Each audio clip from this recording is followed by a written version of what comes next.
Shares of the Goodyear Tire and Rubber Company fell as much as 4% on Wednesday, after President Trump called on his supporters to boycott the Ohio-based company because of its policy on political attire in the workplace.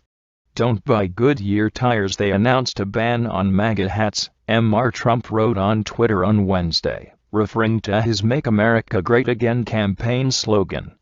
Mr. Trump's outburst came a day after a television station in Kansas shared an image from a Goodyear training presentation that said MAGA Attire as well as Blue Lives Matter. The slogan, intended to support police officers but also decried as a ill-suited reaction to the Black Lives Matter movement, were considered unacceptable. Goodyear responded on Wednesday by saying that its policy against harassment and discrimination means that it asks that associates refrain from workplace expressions in support of political campaigning for any candidate or political party. Mr. Trump has attacked companies on Twitter in the past for policies he disagreed with. These include the automaker Ford for manufacturing cars outside of the United States, and the drug maker Pfizer because of the rising cost of pharmaceuticals. Earlier in his presidency, those tweets often set off reactions in financial markets and sometimes prompted changes in company policy. But Mr. Trump's public scoldings eventually lost some of their impact. Goodyear, which has about 60,000 employees and was founded in 1898, sells about half of its tires in the Americas. Its two major rivals, Bridgestone and Michelin, are not American companies. Bridgestone is based in Japan, and Michelin in France.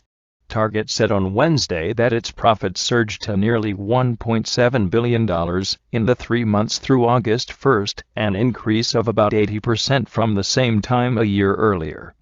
As people continued to turn to big-box retailers for supplies during the coronavirus lockdowns, the earnings growth came as sales rose nearly 25%, in part as online sales nearly tripled from the previous year, the company said in a statement. Same-store sales from stores that were open both this year and last increased nearly 11%, while same-day services, including order pickup and drive-up, grew by 273%. Target was designated as an essential service, allowing its stores to remain open while some competitors were forced to close. The company said its comparable sales growth of 24.3% was the biggest increase ever reported. The company's shares rose more than 12% on Wednesday.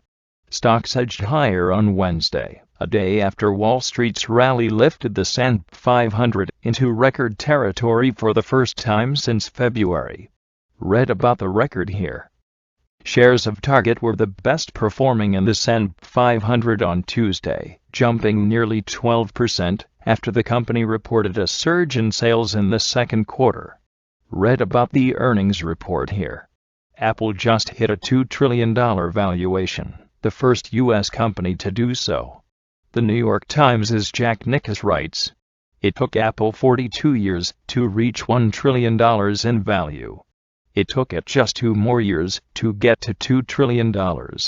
Even more stunning, all of Apple's second $1 trillion came in the past 21 weeks, while the global economy shrank faster than ever before in the coronavirus pandemic. The major indexes in Europe were higher, while oil prices dipped.